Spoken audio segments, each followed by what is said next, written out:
Contact होता है बच्चों हुँ, का। हुँ। देख के बात नहीं कर पाते बच्चे, हुँ, हुँ। देखते नहीं है, यूजुअली लेस आई कांटेक्ट होता है, हुँ, हुँ। सिटिंग टॉलरेंस कम होता है, बहुत देर बच्चा तक वो अपने अंदर ही हो रहा है, है कि लॉस्ट उसकी है। अपनी अलग दुनिया है। हुँ, हुँ। हुँ, हुँ। हम लॉस्ट होते हैं, हम इसी दुनिया में लॉस्ट हैं, हम अपनी चीज़ों के बारे में हुँ, सोच रहे हुँ, हैं। हुँ। उनकी अलग दुनिया बनी हुई होती है जिसके अंदर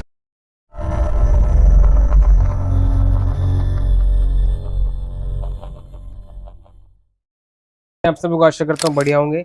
आज समझते हैं ऑटिज़्म की सिम्पटम्स क्या हैं और उसकी ट्रीटमेंट क्या है? किस तरीके से उसको हम ठीक कर सकते हैं, इम्प्रूव कर सकते हैं। तो चेतना जी इसके बारे में कुछ बताइए, सिम्पटम्स क्या हैं इसके पहले?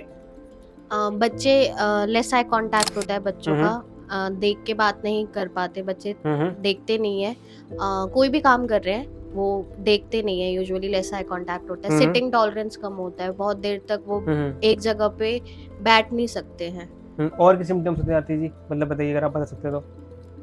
अब जैसे कि मैम ने बताया कि हुँ, हुँ। बच्चा आँखों में आँखें डाल के नहीं देख रहा है। हुँ, आप हुँ। उससे बात कर रहे हो, वो इधर-उधर देख रहा है। हुँ, हुँ। तो आई कॉन्टैक्ट इस तरीके से होता है कि वो नहीं हुँ। कर रहा है आई हुँ, हुँ। कॉन्टैक्ट। बच्चा अपने अंदर ही है, लॉस्ट रह रहा है। लॉस्ट ज़रूरी रह रहा है नहीं है मतलब कैसे लॉस्ट रह रहा है? लॉस्ट तो हम लोग भी रहते हैं, मतलब सोचते रहते हैं, तो ऐसे कैसे लॉस्ट होता है मतलब? लॉस्ट ही हो रहा है कि उसकी अपनी अलग दुनिया है। हुँ, हुँ। हुँ, हुँ। हम लॉस्ट होते हैं, हम इसी दुनिया में लॉस्ट हैं, हम अपनी चीज़ों के बारे में हुँ, सोच रहे हैं। हुँ, हुँ। उनकी अलग दुनिया बनी हुई होती है जिसके अंदर वो रहते हैं और हम उनको बुलाते रहें तो वो नहीं सुनते हैं। अच्छा बहुत मतलब बहुत बार उनको बुलाते रहो, ज़ोर से बोलते रहो, वो नहीं सुन रहे होते हैं, नहीं अच्छा। रिस्पॉन्स नहीं होता। उसको ये बोलते हैं कि उसका नाम बुला रहे हैं। हुँ, हुँ। फॉर एग्ज़ाम्पल मैं किसी बच्चे का नाम ले रही हूँ, मैं आयु, आयु चिल्ला रही हूँ, चिल्लाए जा रही हूँ, नहीं सुन रहा है, वो अपनी अलग दुनिया में खुश है, वो खेल रहा है, हँस रहा है। तो ये हो गया लॉस्ट कि हुँ। अपने अपने वर्ल्ड में लॉस्ट रहना। हुँ, हुँ। और फिर उनके कुछ रिपिटेटिव बिहेवियर्स भी आते हैं, जैसे वो कि बिहेवियर क्या होता है, रिपीटेड बिहेवियर? खेल रहे हैं तो एक पर्टिकुलर पैटर्न में ही खेलना है उनको, चीज़ें लाइन में लगा के ही खेलना है। हुँ, एक हुँ। जैसे हॉरिजॉन्टल लाइन बना सकते हैं वो, हुँ, या हुँ। फिर वर्टिकल लाइन बना रहे हैं, चीज़ों से सिर्फ ऊपर लगाए जा रहे हैं। हुँ। रिपिटेटिव बिहेवियर्स भी होते हैं, रिपिटेटिव रूटीन्स भी होते हैं कि एक पर्टिकुलर फिक्सेशन इसी रूटीन में उनको चलना है, कि इसके अलावा अगर कोई रूटीन आएगा तो उनको बहुत दिक्कत होती है। तो मतलब ये जो आपने बताया बहुत सारी चीज़ें मुझे बताई हैं, बट ये जो अब मैं समझ रहा हूँ तो ये होता क्यों है? और मतलब और ज़्यादातर बच्चे नहीं, पर ये कुछ बच्चों को ये सबसे इश्यूज़ क्यों आती है? सेंसरी इश्यू हो गए, रिपीटेशन हो गया, लॉस्ट हो गए, आपने बताया कि मतलब नाम नेम रिस्पॉन्स नहीं करते, मतलब ये होता ही क्यों है ये? ये न्यूरो डेवलपमेंटल डिसऑर्डर है। न्यूरो से आप समझ सकते हैं कि ब्रेन रिलेटेड है। हुँ, डेवलपमेंट मतलब हमारा ब्रेन थोड़ा स्लो डेवलप हो रहा है। न्यूरो डेवलपमेंट हमारे जो माइलस्टोन्स है, बच्चा जिस हिसाब से बढ़ना चाहिए, ग्रोथ होनी चाहिए उसकी, ब्रेन वाइज़ भी, वो कम हो रही है।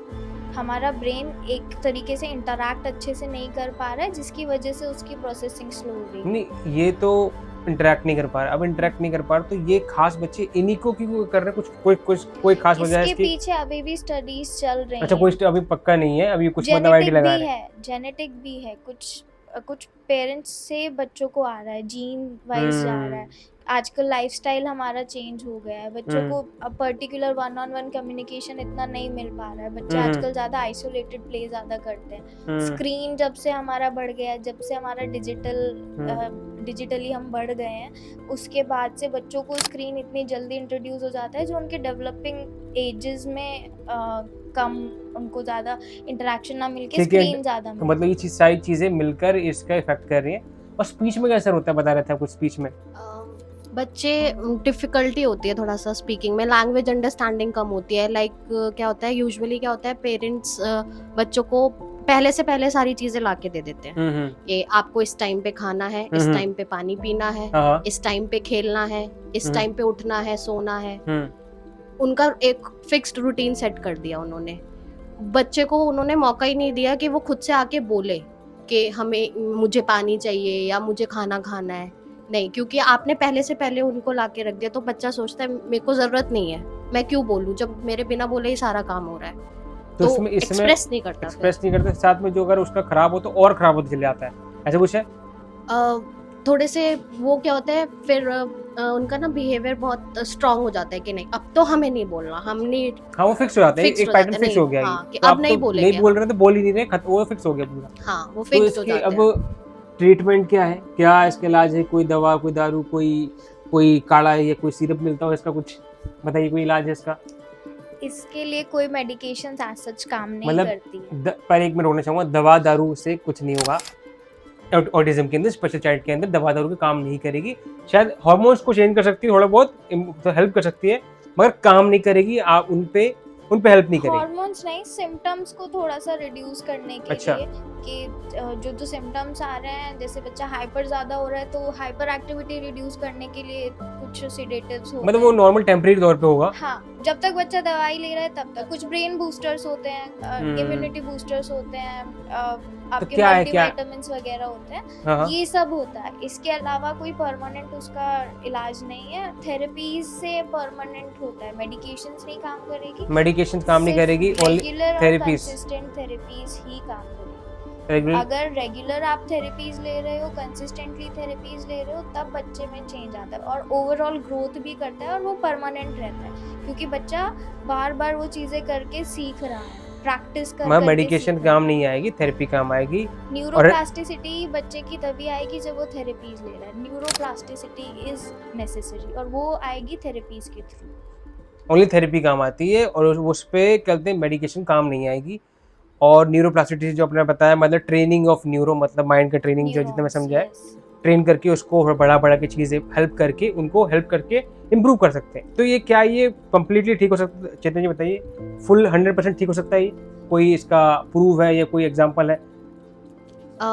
लाइक कुछ बच्चे आप जैसे बहुत स्टडीज़ हैं, कुछ बच्चे ऑटिज्म में बहुत एक्सेल करा है उन्होंने। लाइक किसी को कुकिंग बहुत पसंद है तो कोई शेफ बन गया, किसी को कोई स्पोर्ट्स में बहुत अच्छा है तो कोई क्रिकेट खेल रहा है आज के टाइम पे। सो डिपेंड करता है चाइल्ड टू चाइल्ड के बच्चा कैसे उसको एक्सेल कर रहा है, कौन सी फील्ड में वो एक्सेल कर रहा है। तो नॉट आजकल पेरेंट्स एकेडमिकली ज़्यादा बच्चों को जस्ट मैं आपको बोलना चाहूँगा कि मतलब इन बच्चों के साथ अगर हम थेरेपीज का इस्तेमाल करेंगे तो ये अपनी फील्ड में एक्सेल कर सकते हैं। तो अपनी फील्ड में एक्सेल करने के बाद जो काम नहीं कर पा रहे, मतलब सुन भी नहीं पाते थे, लॉस्ट रहते थे, वो लोग अपने फील्ड भी चुन सकते हैं और उस फील्ड में जाके बढ़िया भी कर सकते हैं।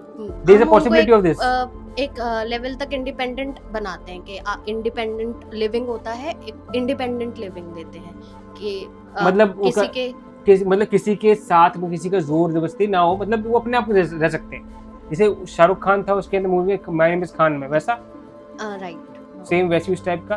तो उस लेवल तक वो इंडिपेंडेंट रह सकते हैं और अपने काम में रह सकते हैं। तो मतलब थेरेपीज ये काम कर सकती हैं कि उनको अपने आप के बल पे रहने की, जिंदा रहने की और काम करने की कैपेबिलिटी दे सकती है।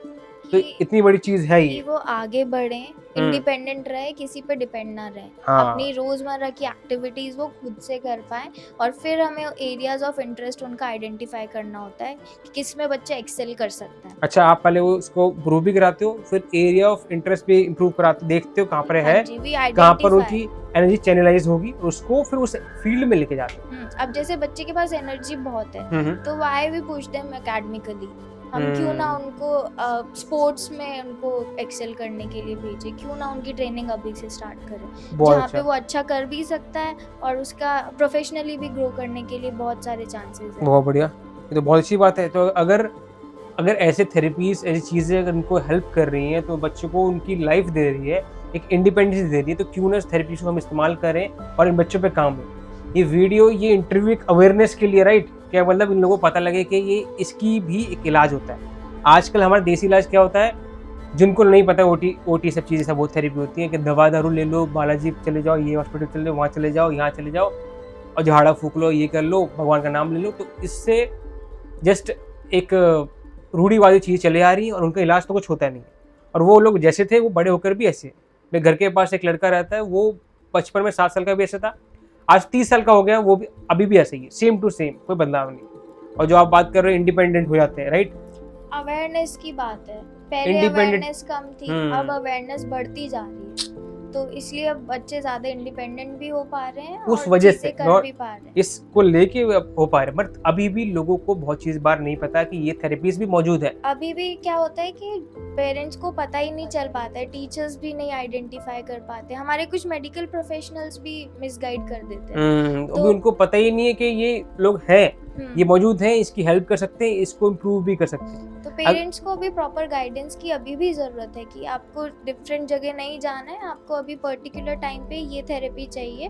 और इस बच्चे के लिए ये नहीं है कि हर बच्चे के लिए एक ही चीज़ चलेगी, कि हर बच्चा अलग होता है। ऑटिज़म हर एक पर्सन को अलग तरीके से इफेक्ट करता है। हर बच्चे के लिए हर एक तरीका अलग अपनाएंगे और उस पर काम करेंगे, इम्प्रूव करेंगे और उसको इंडिपेंडेंट बनाएंगे। हाँ जी, तो इंडिविजुअलाइज ट्रीटमेंट जाता है, अलग अलग थेरेपी, ज़रूरी नहीं है सबको एक ही चीज़ देते जाएं हम। हर बच्चे के हिसाब से अलग प्लान बनता है, डिफरेंट प्रोफेशनल्स हेल्प करते हैं। बेसिकली कुछ भी अगर चीज़ें जो बता रहे हो सारी अगर मैं निचोड़ निकालूं, एक जो बच्चा जो कुछ भी नहीं कर पाता, हाथ पैर नहीं चला पाता, बोल नहीं पाता, सुन नहीं पाता, लॉस्ट रहता है, उसको हम एक नई लाइफ दे रहे हैं।